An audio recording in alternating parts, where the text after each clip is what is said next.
Up next on Defunctland is Defunct TV.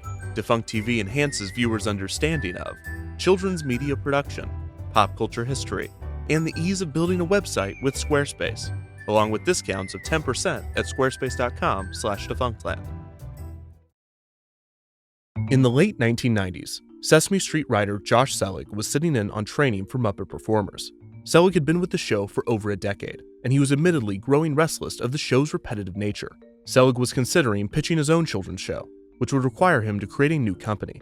The practice sessions that he was viewing were for an Arabic adaptation of Sesame Street. These sessions would often utilize various activities designed to build strength and practice techniques for the new puppeteers. One of these activities caught Selig's attention. To practice eyeline focus and mouth movements, puppeteers were given 2 ping pong balls with pupils attached to an elastic strap. They were then asked to attach the strap to their fingers, form a mouth with their thumb, and recite the alphabet. What the hopeful puppeteer saw as a simple training exercise, Selig saw as an endearing and fascinating performance style, one that contained a lot of untapped potential.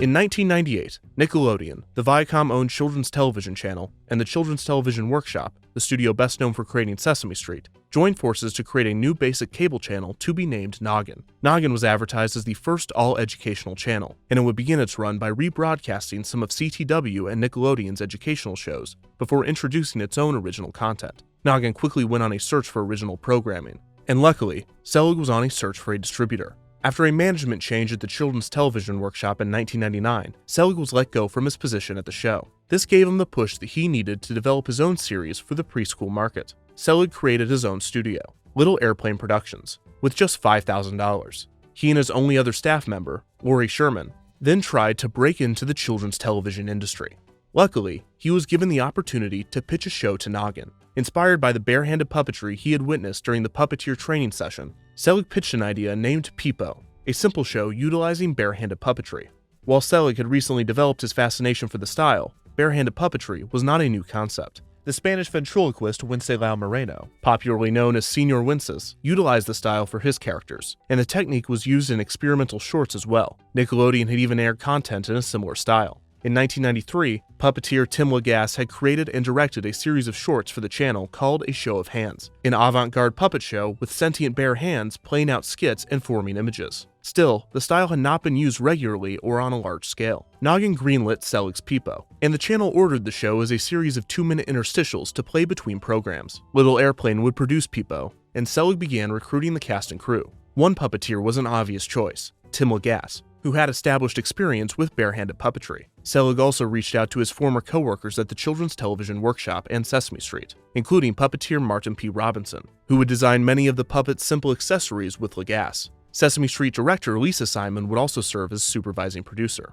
There was one setback in the show's development. Peepo was already the name of an Italian brand of jeans, so Selig had to come up with a new title for his shorts. The new name of the show and the name of the program's main character would be Oobi, a name chosen for its double O, which was meant to resemble the eyes of the show's characters. Selig would credit his inability to use Peepo as a blessing. Oobi would be given to Lagasse, and 3 additional main cast members, Stephanie D'Abruzzo, Noel McNeil, and Tyler Bunch, would be recruited to play Oobi's friends and family. While Lagasse, D'Abruzzo, McNeil, and Bunch had all performed on Sesame Street, common with puppeteering, the 4 had crossed paths in many of their other work as well. Noel McNeil was the star of Bear in the Big Blue House, on which Bunch was a member of the main cast and Lagasse had ensemble puppeteered. Lagasse and D'Abruzzo had both worked on The Wubulous World of Dr. Seuss, and Lagasse and Bunch had performed together on Between the Lions. This is just a few of the many times the 4 had worked together, and needless to say, the performers had great chemistry. Oobies like me, Oobies like you. He's got a lot to see, he's got a lot to do, and he's always with you. Noggin would launch on February 2nd, 1999, and Oobi would premiere in 2000, not only on Noggin, but also on Nickelodeon's children's programming block, Nick Jr. Noggin would show one of the 2-minute shorts before each of its half-hour programs, and 48 shorts were produced in total. These shorts followed the adventures of Oobi, a 4-year-old boy with brown eyes. Oobi was kind, generous, and curious. Uma, performed by Debruzzo, was Oobi's energetic younger sister. The 3-year-old Uma was discovering the world one step behind Oobi, so she was more prone to misunderstanding concepts and feelings. She would develop 2 catchphrases, pretty and nice. Oh, nice! Keiko, performed by McNeil, was Oobi's best friend. Keiko would develop the catchphrase, perfecto. He was also confident and smart. Perfecto. Finally, Grandpoo, performed by Bunch, was Oobi and Uma's grandpa.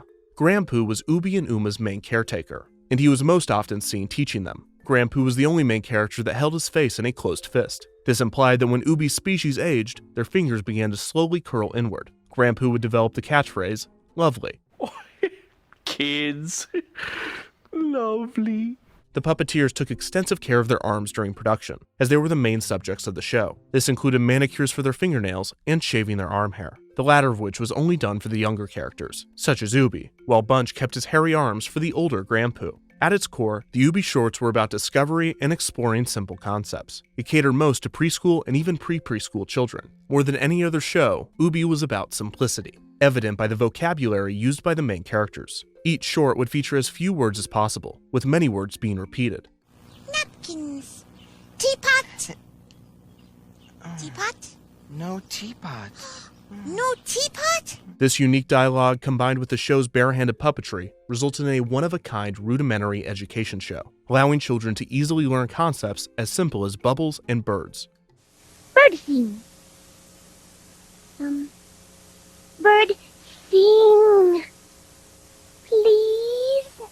The title of each short would typically be 1 to 2 words followed by an exclamation point, with the words referencing the episode's simple story. Examples include feelings and bongo drums. In line with Noggin's mission, online games and activities were created for the show and advertised with the shorts. Another interesting point about the show's style is that the hand characters were not only characters, but they were also hands that would point, wave, grab, and more. The Oobi shorts were a major success for Noggin and Nick Jr. The show was praised by audiences and critics alike, and the shorts would win a Parents' Choice Gold Award. The shorts were so successful that Noggin and Nickelodeon wanted not just more episodes, but longer ones. The cast and crew were hired to create a full season of Oobi, which they would film in January and February of 2003.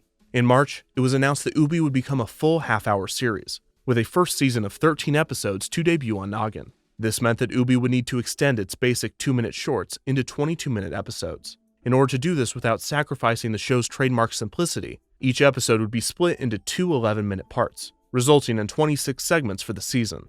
Each part would have a contained premise similar to the shorts. In the first season, this included dance class, build fort, and asparagus. These premises were then broken into 3: the story, real kids, and the game. The story would take up the majority of the episode, and was essentially an extended version of the shorts. The real kids segments featured either interviews from children or the characters interacting with kids. Carrots good? Yeah, Really? really. Carrots good. Finally, the game segment would feature the characters playing a game with the audience. For example, in Uma Swing, Oobi, Uma, and Keiko see the number 4, and Oobi has Grandpoo, Uma, and Keiko all form their head fingers into numbers. Oobi then asks the audience to choose which hand person is holding up 4. As with many of the call and response aspects of the show, children's voices were added to answer the characters, rather than just a moment of silence. Keiko 4? Uma. Uma's holding up 4 fingers. Uma? Oobi, check. Apart from the format, the show's budget was increased, and Keiko and Uma were given a red beanie and purple pinky flowers respectively, to better distinguish themselves from Oobi. The first episode of Season 1 aired on April 7th, 2003. The first section was titled Camp Out, and saw the cast going camping in Oobi's backyard. This episode featured a new character, Kitty. There would be other hand animal characters, such as a hand bird, despite the existence of real birds being confirmed. There were other fun details in photos and in the sets, such as a hand garden gnome. The second part of episode 1 would be Uma Swing, which was about Uma learning to be safe when on the swing. Episodes of Oobi continued to air throughout 2003 and 2004. In the second part of episode 7, titled Piano Lesson, the character of Inca was introduced. Inca was Oobi's piano teacher obsessed with France, performed by Debruzzo. Like Grandpoo, she speaks with a closed fist to signify her age. Listen.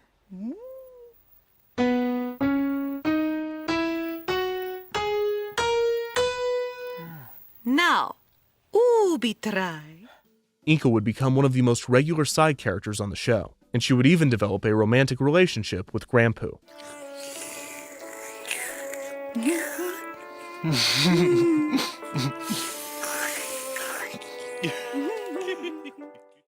The second part of Season 1, Episode 2, entitled New Friend, saw Oobi making a new friend, Frida the Foot, performed by Eureka's castle puppeteer Cheryl Blaylock. Blaylock learned to lip-sync with her toes, by cheating her big toe toward the camera and moving it up and down, using her long toe as the character's upper lip. Frida, Oobi, catch!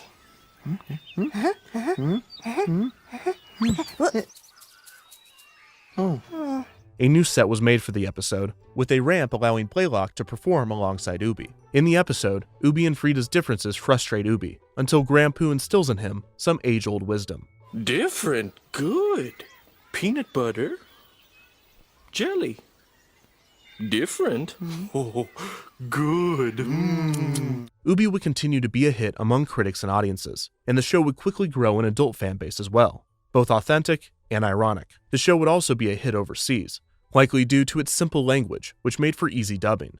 The premiere of Oobi's first season also came at the perfect time for Noggin, which was still trying to find its footing as a channel. In 2002, the Jim Henson Company, which had a smaller stake in the channel from its inception, sold its share, and a new pre-teen programming block, The N, would take over the channel's schedule later in the day. As for Noggin's educational content, the channel went all in on its preschool programming, even changing their slogan to, "It's like preschool on TV." The channel began treating its shows as part of a curriculum, and Oobi fit right in with this mandate. Oobi enhances preschoolers' early literacy and math skills. Given its positive response and its closeness to the channel's new mission, it is no surprise that Oobi was renewed for a second season on Noggin. The season would also consist of 13 episodes for a total of 26 new segments. The show's format was changed for the second season, with the game segment being removed and the real kids segment being placed throughout the episode. The first episode of Season 2 would premiere on September 6, 2004. In the first part of Season 2, Episode 5, a new character named Angus was introduced. Performed by Sesame Street puppeteer Matt Vogel, Angus is nerdy and tense, expressing nervousness in many situations, but also showing his ability to persevere. His nervous nature is in direct juxtaposition to the relaxed Oobi, and Angus is displayed as Oobi's antithesis, in more ways than one, as Angus's eyes are placed below his head fingers. Oobi? Nervous? Oobi, nerves, steel.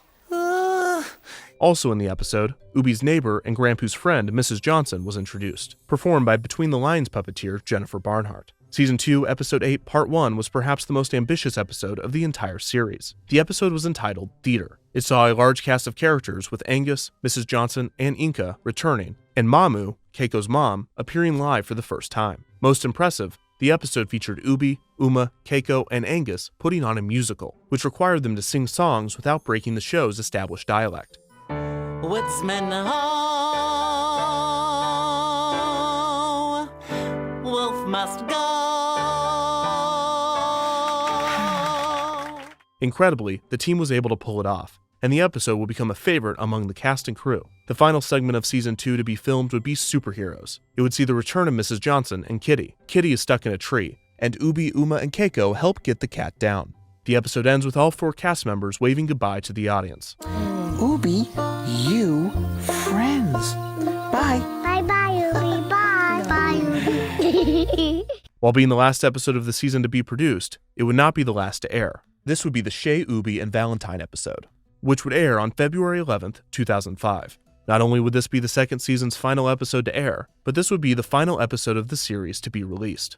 Reruns would continue to run on Nick Jr. until 2013, and Noggin would continue to air the series and eventually make it available on their streaming service. The show was so successful for Selig and Little Airplane Productions that the profits, which certainly had a high margin given the show's style, were enough to create a new animation division. After Oobi had finished production on its first season, Selig began development on 2 new animated shorts called Linny the Guinea Pig.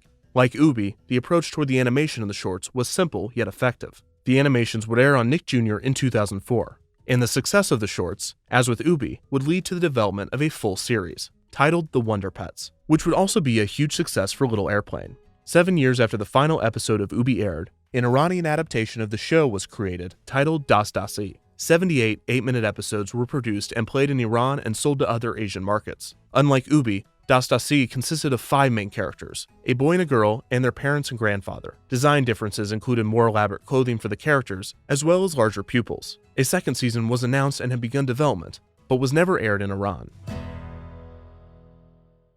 Oobi was a hit, both for the growing Noggin and Selig's Little Airplane productions. It grew an active fan base of young children, as well as adults and fans of puppetry, a fandom that is still alive and well today. More than anything, Oobi was a show that proved the power of simplicity. Oobi didn't work in spite of the barehanded puppetry and bare-bones production, it worked because of it. The style of performing was as effective as it was attention-grabbing, as fun as it was weird. A premise that could have played as gimmicky or too bizarre instead played as intimate and endearing, thanks to the brilliant work of the cast and crew. Oobi is proof that execution is everything, and it showed that, especially when making content for children, when your heart is in the right place, it shows. Oobi is also proof that you don't need a huge budget to make something perfecto. It's time for a Defunct TV pop quiz. Which one of these 3 features does Squarespace have? Social sharing buttons, video blogging tools, or online appointment scheduling? It's a trick question. Squarespace has all 3. And now you can get 10% off your first purchase with Squarespace at squarespace.com/defunctland, or click the link in the description to sign up and start building your online presence. That's squarespace.com/defunctland to get started today.